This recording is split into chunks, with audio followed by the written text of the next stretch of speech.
शनाया के कानों में पंखों की साएं साएं की आवाज़ पहुंच रही थी। पहले उसने बड़ी ध्यान से इस आवाज़ को सुना कि ये किस चीज़ की आवाज़ है, क्योंकि उसे ऐसा महसूस हो रहा था कि उसका दिमाग ठीक से काम नहीं कर रहा हो। काफ़ी देर बाद वह इस आवाज़ को पहचान पाई। उसने अपनी आंखें खोलनी चाहीं, पर वह अपनी आंखें खोल न पा रही थी। उसे ऐसा महसूस हो रहा था न जाने वह कब से सोई हुई थी और अब एक लंबी नींद से जागी है। आंखें बंद किए किए ही वह बहुत कुछ सोचने लगी थी। उसने अपनी आंखें खोलने की बहुत कोशिश की, लेकिन ना तो वह आंखें ही खोल पा रही थी और ना ही उसके होंठ काम कर रहे थे कि वह किसी को आवाज़ दे पाती। लेकिन उसके कान सब कुछ सुन पा रहे थे और उसका दिमाग भी सब कुछ सोच पा रहा था। और इन पंखों की साएं साएं के अलावा उसको जिस चीज़ की आवाज़ आई थी वह एक तरह की बीप की आवाज़ थी, जो उसे अपने बहुत करीब से महसूस हो रही थी। उसने अपने दिमाग को दौड़ाया इस आवाज़ को पहचानने के लिए। इस तरह की आवाज़ों को वो बखूबी पहचानती थी। वो समझ चुकी थी कि यह आवाज़ अस्पताल में रखे गए किसी इंस्ट्रूमेंट की थी। उसने अपने हाथ पैर हिलाने की बहुत कोशिश की, पर उसका जिस्म तो जैसे पत्थर का हो चुका था। इन्हीं कोशिशों के बावजूद वह अपने को बिल्कुल बेबस महसूस कर रही थी। आखिरकार उसने हथियार डाल दिए, क्योंकि उसको अपना वजूद पूरी तरह सुन महसूस हो रहा था। वह आंखें खोलकर देखना चाहती थी, पर वह इसमें भी नाकाम थी, क्योंकि उसकी आंखें इतना भारीपन महसूस कर रही थी कि किसी ने उनके ऊपर दो पत्थर रख दिए हों। वह अपने को इस तरह महसूस करके बहुत ज़्यादा गमज़दा हो चुकी थी। वह अपनी हालत को समझ ही नहीं पा रही थी कि उसके साथ ये सब क्या हो रहा है। वह इस हालत में क्यों है, वह खुद कौन है।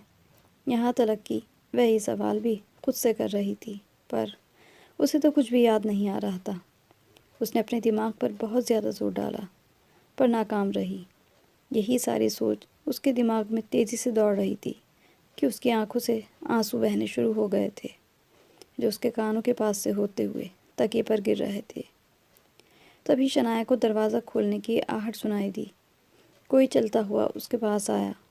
उसने शनाया को छुआ। वह उसकी नब्ज़ चेक कर रहा था। उसके माथे पर हाथ लगाकर देखा।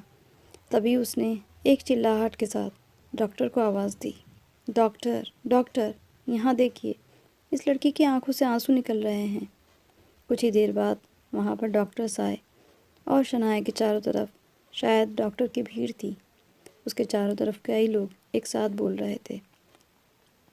वह सब कुछ सुन पा रही थी। वह चाहती थी कि वह उन्हें अपनी हालत के बारे में बताए, पर वह ऐसा कुछ भी नहीं कर पा रही थी। फिर दोबारा किसी ने उसके दिल की धड़कन चेक की। उसकी आंखों को खोलकर उसकी पुतलियों को चेक कर रहा था। कोई इसकी नब्ज़ चेक कर रहा था। लगातार कई लोग उसके इर्द गिर्द उसको चेक करने में लगे थे।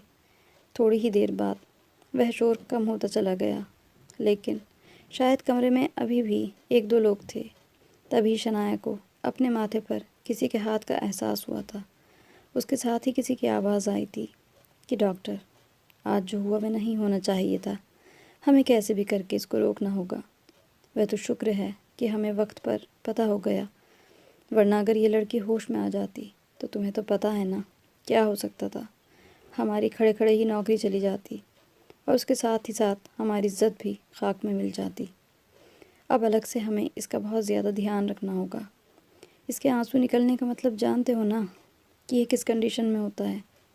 मैंने तुम्हें पहले कहा भी था कि इसका बहुत ज़्यादा ध्यान रखना, मगर फिर भी तुमने मेरी बात पर ध्यान नहीं दिया। तुम्हारी लापरवाही की वजह से आज ये सब हुआ है। मुझे तुमसे ऐसी लापरवाही की उम्मीद नहीं थी। अब आगे से तुमने इसका बहुत ध्यान रखना है और हर घंटे के बाद स्पेशली आकर इसका चेकअप करना है। अगर तुम्हारी तरफ से किसी भी तरह की कोई कमी हुई तो मैं बर्दाश्त नहीं करूँगा। और सबसे पहले तो उस नर्स की ड्यूटी यहाँ से हटाओ। उसका मुंह बंद करो। जैसे आज उसने शोर मचाकर पूरा अस्पताल इकट्ठा कर लिया था। मुझे उससे अच्छे की कोई उम्मीद नहीं है। वह किसी के सामने भी अपना मुंह खोल सकती है। तुम उसका मुंह बंद करो, फिर चाहे उसके लिए तुम्हें कुछ भी करना पड़े। अगर उसकी जान लेनी है तो भले ही वह भी कर गुजरो, या अगर पैसे पर मान जाती है तो उसको इतना पैसा दे दो कि वह ज़िंदगी में कभी भूल कर भी अपना मुंह ना खोले और इस कमरे तक ना आए। वह आज तो हम बाल बाल बचे हैं। अगर आने में ज़रा सी देर हो जाती तो कुछ भी हो सकता था। और इस कुछ का मतलब भी तुम अच्छी तरह जानते हो। इतना कहकर वह आदमी चुप हो गया था कि उसके साथ ही दूसरे आदमी की आवाज़ आई थी जो पहले को कह रहा था, भला इससे बेहतर इसका मतलब और कौन जान सकता है। उसके साथ ही उसने पहले आदमी को बेफिक्र करते हुए कहा, इसकी कोई फ़िक्र करने की ज़रूरत नहीं है, दोबारा इसे कोई गलती नहीं होगी और वह आज ही उस नर्स का कोई पक्का इंतज़ाम कर देगा। शायद अब वह दोनों वहाँ से चले गए थे। शनाया ने उनकी आवाज़ सुनते हुए ये अंदाज़ा लगाया था। वह उनकी बातों से अंदाज़ा लगा रही थी कि न जाने ये कौन लोग हैं। अगर ये मेरे कोई हमदर्द हैं तो फिर ये मुझे होश में क्यों नहीं आने देना चाहते और इस बात को क्यों छुपाना चाहते हैं कि मैं होश में आ रही हूँ। और अगर ये मेरे दुश्मन हैं तो फिर मेरा इतना ख्याल क्यों रख रहे हैं कि हर घंटे बाद मेरे चेकअप के बारे में इन्होंने कह दिया। शनाया ये सब अपने अंदर ही अंदर अपने से ही सवाल जवाब की जा रही थी। यूं ही पड़े पड़े शनाया को न जाने कितने घंटे गुजर गए थे जब एक बार से फिर कमरे का दरवाज़ा खुला और कदमों की आहट उसको सुनाई दी। वह फिर से शनाया की तरफ आते जा रहे थे। फिर किसी ने आकर गीले कपड़े से उसके हाथ मुंह साफ किए थे। साथ ही साथ वह कह रही थी, न जाने इतने खूबसूरत लोग इतनी बुरी किस्मत लिखवा कर कैसे लाते हैं। अब इतनी खूबसूरत और हसीन लड़की है, न जाने इसको क्या हो गया है। वह लोग तो कह रहे थे कि पिछले 9 साल से कोमा में है। इसके मुंह से निकलने वाली ये बात शनाया पर क़यामत की तरह टूट पड़ी थी। मैं पिछले 9 साल से कोमा में थी। इस बात का क्या मतलब था कि 9 साल से मैं इसी तरह बेजान थी। शनाया के दिल में एक दर्द की आह उभरी। उसकी धड़कन एकदम बढ़ने लगी थी और सांस उखड़ने लगी थी। तभी उस नर्स ने शनाया को देखकर शायद किसी को कॉल मिलाई थी। 5 मिनट के बाद ही उसे अपने पास कल वाले आदमियों में से किसी एक की आवाज़ सुनाई दी थी जो जल्दी जल्दी में नर्स को कुछ ना कुछ कह रहा था। साथ ही साथ उसका चेकअप अभी किया जा रहा था। उसने कल की ही तरह शनाया को कोई इंजेक्शन लगाया और फिर वह कहीं अंधेरों में खुद को खोया हुआ महसूस करने लगी। धीरे धीरे वह बेहोश हो गई थी। दोबारा जब शनाया को होश आया तो फिर भी अपनी आंखें नहीं खोल पाई थी। शनाया को इतना तो समझ में आ चुका था कि ये लोग उसको जो इंजेक्शन देते हैं वे बेहोशी के होते हैं, क्योंकि जब भी उसको ये इंजेक्शन लगाए गए तो शनाया बेहोश हो जाती थी। अब शनाया ये जानने के लिए और भी बेताब थी कि आखिर ये कौन लोग हैं जो उसको ठीक होने के बावजूद ठीक नहीं होने दे रहे, क्योंकि उसे बार बार बेहोशी के इंजेक्शन लगाए जा रहे थे। वह सोच जा रही थी कि आखिर वह यहाँ अस्पताल में कैसे आई थी और कैसे कोमा में गई। एक के बाद एक सवाल उसके अंदर बहुत तेज़ी से उभर रहे थे। कल वाली 2 आवाज़ अभी भी सुनाई दे रही थी। वह दोनों शनाया की सुधरती हालत देखकर अभी परेशान हो रहे थे। जाने उन्होंने ऐसा क्या किया था जो वे इतने डर रहे थे कि शनाया की रिकवरी करने के बावजूद उसे रिकवर करने नहीं दे रहे थे। ऐसी कौन सी बात थी जो वे अपने प्रोफेशन का लिहाज भी नहीं रख रहे थे, क्योंकि डॉक्टर का पहला फ़र्ज़ मरीज़ की जान बचाना होता है, मगर ये तो कुछ और ही कर रहे थे। वह दोनों काफ़ी देर तक आपस में बातें करते रहे थे, इस बात से अनजान कि शनाया उनकी एक एक बात सुन रही थी। अब शनाया हर वक्त बस ये इंतज़ार करती कि कब वह आएंगे और कब कुछ बात करेंगे और वह उनकी बातें सुनकर अपने बारे में कुछ बात पता लगा सकेगी, क्योंकि अब बस यही एक तरीका था जिससे शनाया अपनी पहचान कर सकती थी। उन 2 आदमियों की बातें सुनकर यही कुछ लगता था कि वे उसके बारे में सब कुछ बहुत अच्छी तरह जानते थे। अब बस शनाया जल्द से जल्द अपनी पहचान पता करना चाहती थी। उसने सोच लिया था कि आज के बाद वह किसी को भी उसके होश में होने का पता चलने नहीं देगी, क्योंकि उन लोगों को ज़रा से भी उसकी हालत सुधरने का पता चलता तो ये उसकी कोई ना कोई इंजेक्शन लगाकर बेहोश कर देते थे, जबकि वह ज़्यादा से ज़्यादा होश में रहना चाहती थी। उन 2 आदमियों और उस नर्स के अलावा कोई भी उसके कमरे में नहीं आता था। अब उन आदमियों से शनाया को डर महसूस नहीं होता था, क्योंकि वह जान चुकी थी कि उसको इन लोगों से जान का ख़तरा तो नहीं है। अगर इन्हें शनाया को जान से ही मारना होता तो यूँ 9 साल तक कोमा में न रखते। अब तक तो मेरा कहीं अता पता भी ना होता। ज़रूर ही इन लोगों की मुझसे कोई ना कोई फ़ायदा पहुंचाना है, शनाया ने सोचा। अब उसको यही सब पता करना था वक्त यूं ही गुजरता जा रहा था। एक दिन यूं ही शनाया खुद को हिलाने की कोशिश कर रही थी जब कोई बहुत तेज़ तेज़ आवाज़ में बोलता हुआ कमरे में आया। आने वाला बहुत ही ज़्यादा गुस्से में था, जबकि पहली आवाज़ों वाले दोनों आदमी उसको लगातार जाने क्या क्या कहे जा रहे थे। वह गुस्से वाली आवाज़ वाला आदमी उन दोनों आदमियों पर बरस रहा था और कह रहा था, ये क्या सुन रहा हूँ मैं? ये रिकवर हो रही है। बताओ क्यों हो रहा है ऐसा? मेरी बताई गई दवाइयाँ जो इसको दी जा रही हैं उनसे ही रिकवर कैसे हो सकती है? क्या हो रहा है? तुम लोग तो जानते हो ना, अगर ये होश में आ गई तो क्या होगा। और पिछले दिनों मैंने सुना कि इसकी आंखों से आंसू बहे थे। मैंने तुम लोगों को कहा हुआ है कि मुझे इसकी एक एक पल की रिपोर्ट चाहिए, फिर इतनी ज़रूरी खबर तुमने मुझसे क्यों नहीं बताई? उस इंसान का गुस्सा किसी भी तरह कम नहीं हो रहा था, जबकि पहले दो आदमियों में से एक आदमी ने उससे कहा, जैसा वह समझ रहा था वैसा कुछ भी नहीं है। उसकी आंखों से कोई आंसू नहीं निकले थे, वह तो इसकी ड्रिप लीक हो गई थी। उसकी कुछ बूंदें आंखों पर पड़ी तो वह नर्स उनको आंसू समझ बैठी थी। अगर ऐसी कोई बात होती तो हम सबसे पहले आप ही को बताते और ये भी कहा कि इसकी रिकवरी वाली बात बिल्कुल गलत है।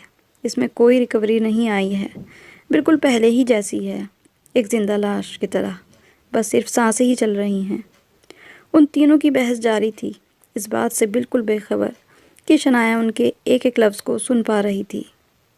शनाया सोच रही थी कि इस आदमी ने जो भी कुछ इस गुस्से वाले आदमी को बताया, जो शायद इन डॉक्टरों का हेड है। शनाया को उस छोटे डॉक्टर की बात सुनकर बड़ी हैरानी हो रही थी। उसने जो भी कुछ शनाया के बारे में बताया था वह सब का सब झूठ था।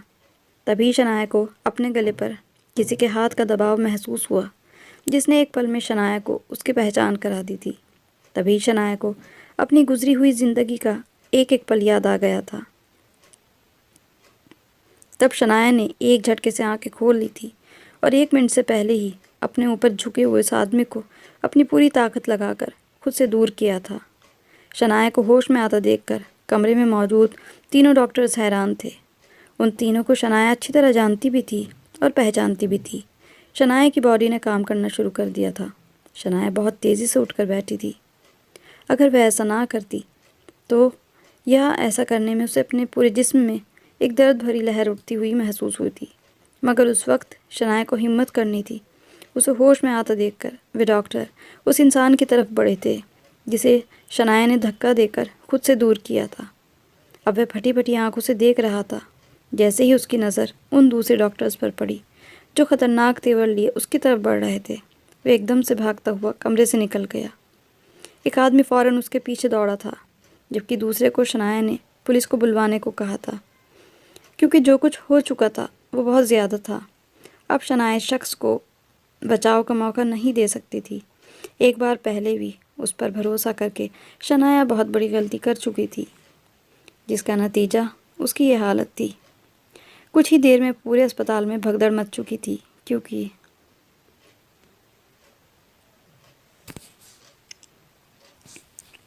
शनाया एक पढ़े लिखे और दौलतमंद घर में पैदा हुई थी।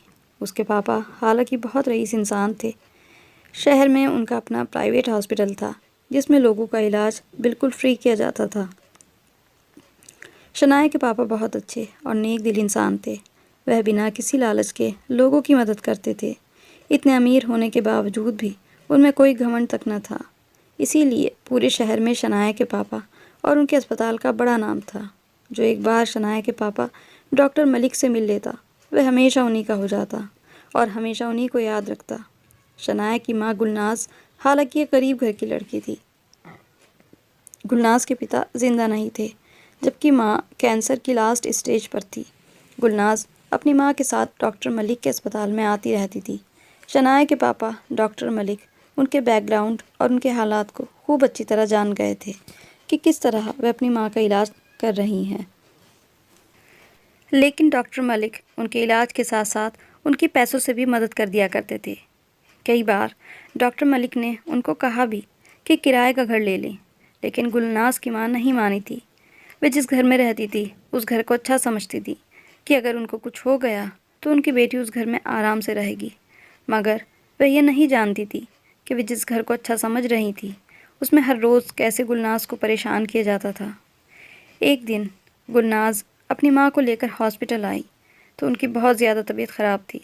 ऐसा लग रहा था कि अब उनकी आखिरी सांसें चल रही थीं।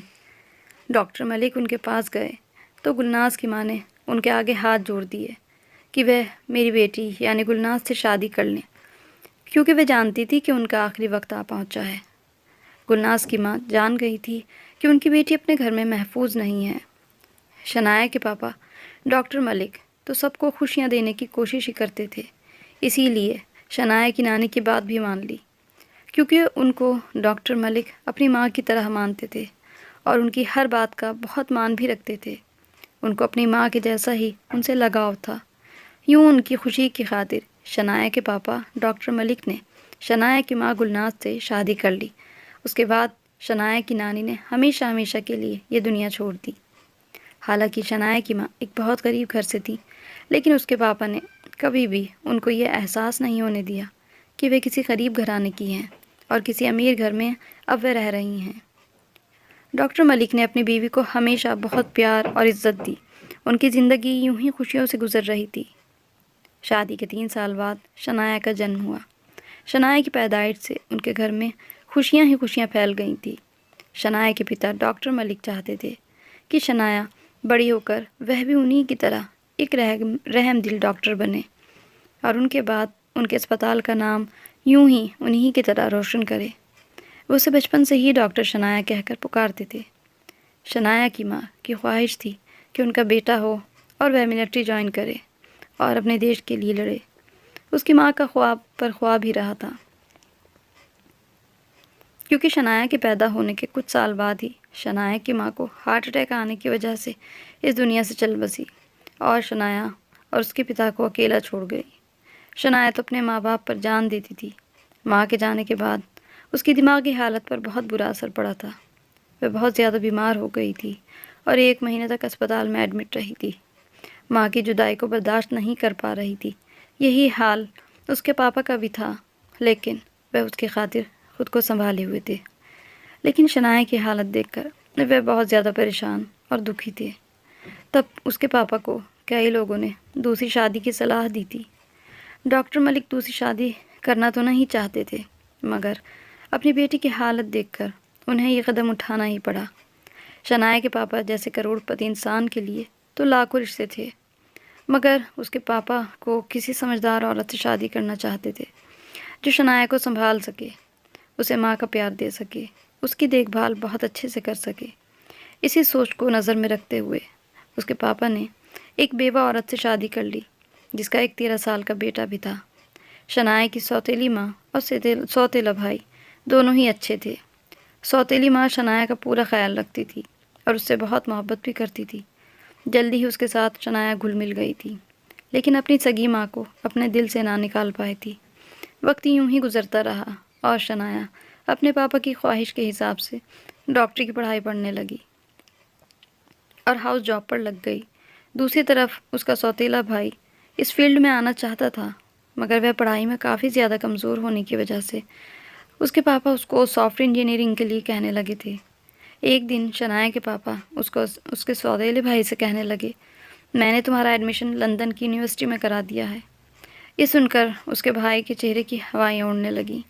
वह किसी भी हाल में वहाँ नहीं जाना चाहता था, लेकिन शनाया के पापा जान गए थे कि उसके भाई की सोसाइटी बहुत ज़्यादा बिगड़ चुकी है। इसीलिए उन्होंने उसे वहाँ से निकालने का यही तरीका ढूंढा था और फिर अपना फ़ैसला उसके भाई को सुना दिया कि 1 हफ़्ते के अंदर अंदर ही उसकी फ़्लाइट है और उसको अपनी तैयारी कर लेनी चाहिए। उसने पापा को लाख मना किया।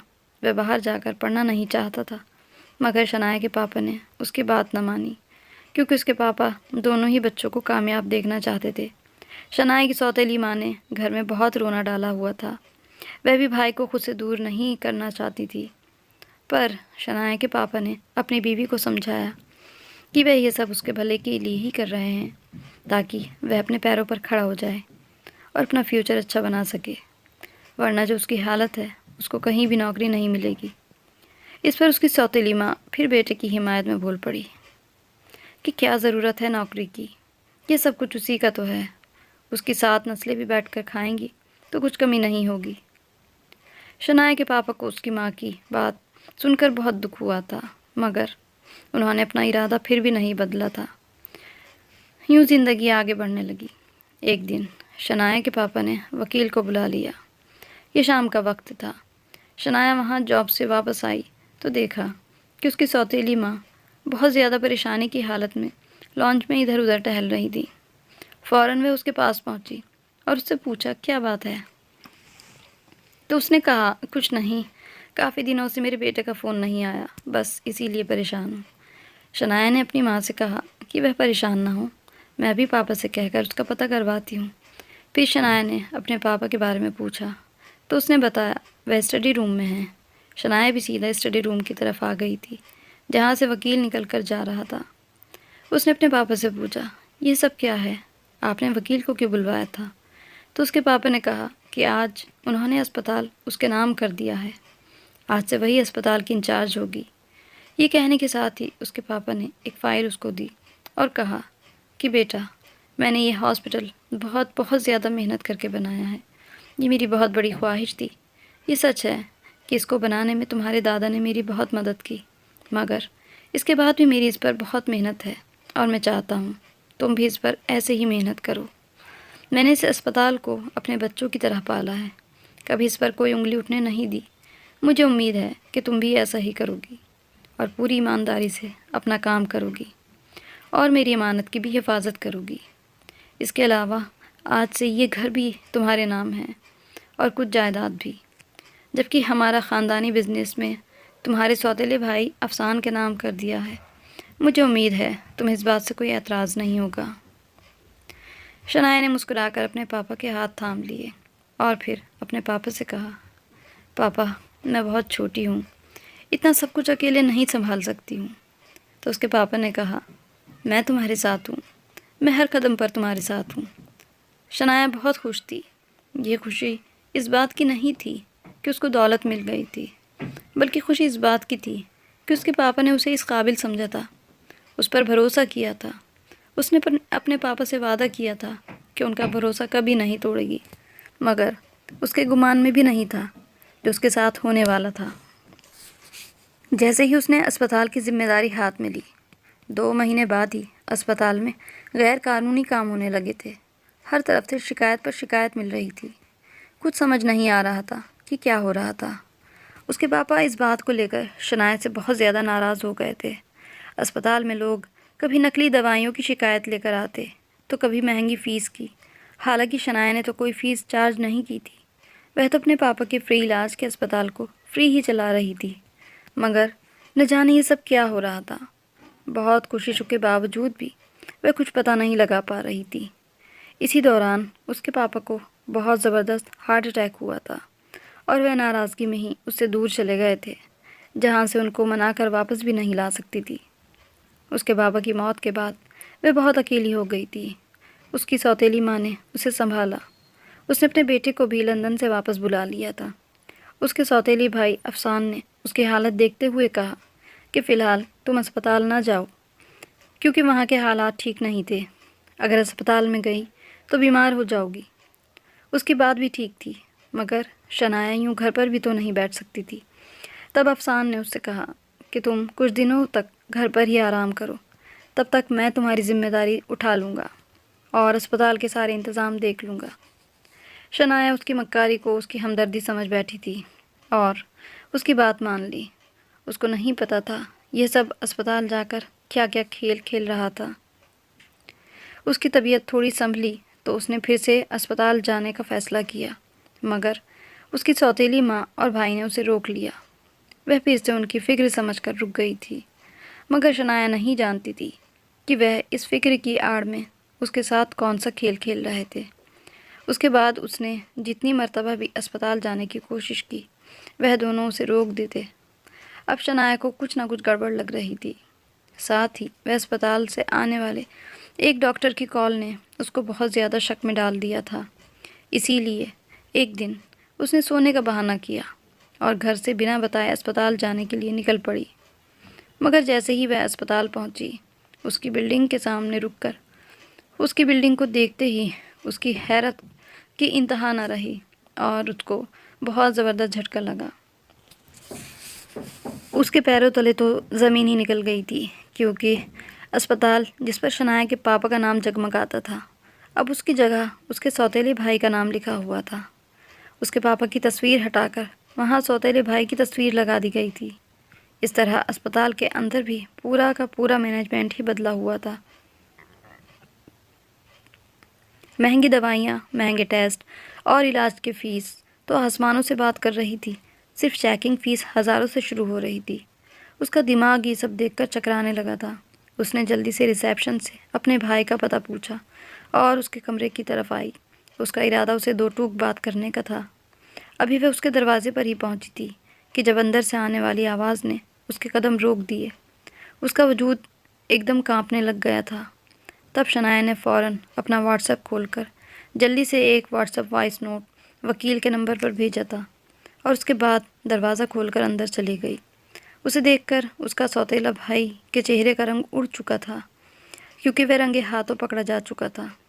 उससे पहले कि शनाया कुछ बोलती, उसके भाई ने फ़ौरन से पास में रखा एक फ्लावर पॉट उसके सर पर दे मारा था, जिससे शनाया को एक पल के अंदर अंदर उसकी आंखों के सामने अंधेरा छा गया था और वह बेहोश हो गई थी। उसके बाद उसे आज 9 सालों के बाद होश आया था। ये सब कुछ उसकी सौतेली माँ और भाई ने सिर्फ दौलत की खातिर किया था, जबकि उसके पापा ने उनके नाम सारा बिजनेस किया था। मगर उन्हें यह अस्पताल चाहिए था, क्योंकि उनकी नज़र में प्राइवेट हॉस्पिटल से ज़्यादा फ़ायदा देने वाला बिज़नेस और कोई हो ही नहीं सकता था। अगर इसमें महंगी दवाइयाँ, महंगी फ़ीस और महंगे टेस्ट और बाकी इलाज भी पूरे तौर पर प्राइवेट किया जाए। यही वजह थी कि जब उसे पता चला कि पापा ने अस्पताल शनाया के नाम पर कर दिया है, तो उसका अपना ख्वाब चकनाचूर होता हुआ महसूस हुआ। उसने तो यही सोचा था कि बाबा के बाद सब कुछ उसी का है और वह ये सब अपनी मर्ज़ी से ही चलाएगा। लेकिन यह खबर सुनते ही वह अगले ही दिन लंदन से वापस आ गया था और उसने छुपकर अस्पताल में गैरकानूनी काम करना शुरू कर दिया था। उसका मकसद शनाया को पापा की नज़रों में नासमझ साबित करना था कि पापा अस्पताल उससे वापस लेकर अफसान के नाम पर कर दें। उसमें वह काफ़ी हद तक कामयाब भी हो गया था, मगर उसी वक्त पापा को उसकी असलियत पता चल गई तो उसने पापा का कत्ल कर दिया। उस दिन अस्पताल में वह शनाया को भी मार देता, लेकिन जब उसे शनाया की वसीयत के बारे में पता चला तो मजबूरन उसे शनाया को ज़िंदा रखना पड़ा, क्योंकि शनाया उसके कमरे के बाहर खड़े होकर सारी सच्चाई सुन ली थी कि पापा ने बिज़नेस और जायदाद का जो हिस्सा अफसान के नाम किया था, वह अफसान की सच्चाई जानने के बाद से वसीयत बदल करके वह भी शनाया के नाम पर कर दिया था और यही उनके कत्ल की वजह बनी। और फिर शनाया ने भी इस वक्त खड़े खड़े वकील को मैसेज किया था कि उसकी वसीयत लिख दे कि अगर वह मर जाती है तो उसकी तमाम जायदाद और अस्पताल भी गवर्नमेंट के पास चला जाएगा। और वकील ने यह मैसेज देख भी लिया था। शनाया की इसी मैसेज की वजह से अफसान को शनाया को ज़िंदा लाश बनाकर रखना पड़ा था, पर आज शनाया को हमेशा के लिए ख़त्म कर देना चाहता था। उसने जैसे ही शनाया की गर्दन पर अपना हाथ रखा, तभी शनाया होश में आ गई और उसने अपनी आंखें खोल दी। उसे होश में आता देख वह डरकर भागने लगा था, मगर पुलिस ने उस वक्त पहुंचकर अस्पताल को सील कर दिया और थोड़ी सी तलाशी के बाद ही उसको गिरफ्तार कर लिया गया था। उस वक्त अस्पताल में नकली दवाइयों की भारी तादाद मौजूद थी। अस्पताल पूरे 1 महीने तक सील रहा था। उसके बाद अस्पताल को शनाया ने फिर से रिन्यू कराया था। उसको फिर से अपने पापा के अस्पताल जैसा बना दिया, जैसा वे चाहते थे, बिल्कुल वैसा ही। अफसान को लंबी सज़ा सुनाई गई थी और शनाया की सौतेली माँ खुद ही न जाने कहाँ चली गई थी। तो देखा आपने कि अगर इंसान की नीयत पाक हो, कोई उसका कुछ बिगाड़ नहीं सकता। भले ही शनाया 9 साल तक कोमा में रही हो, उसके साथ जितना भी कुछ हुआ और लोगों ने उसको मारने की भी कोशिश की, पर ज़िंदा रखना और मारना तो ऊपर वाले के हाथ में है। और एक दिन शनाया होश में आ ही गई और सही हो गई। इंसान कितनी भी चालाकी से अपने गुनाहों को छुपाना चाहे, पर एक दिन उसको सज़ा मिलकर रहती है, जैसा कि उसके अफसान के साथ हुआ। तो ये थी हमारी आज की कहानी। कहानी अच्छी लगी हो तो इसे लाइक करें, शेयर करें और सब्सक्राइब मेरे चैनल को ज़रूर कर लें और हमें कमेंट करके बताएं कि आपको कहानी कैसी लगती है, इसमें क्या अच्छाई हैं, क्या कमियां हैं, क्या आप सीखते हैं। और कहानियों को पूरा देखा करें। और हमारे चैनल को सपोर्ट भी करें। हमें आपके सपोर्ट की बहुत ज़्यादा ज़रूरत है। इसी के साथ कल मिलेंगे एक ऐसी ही अच्छी सी कहानी के साथ। Thanks for watching.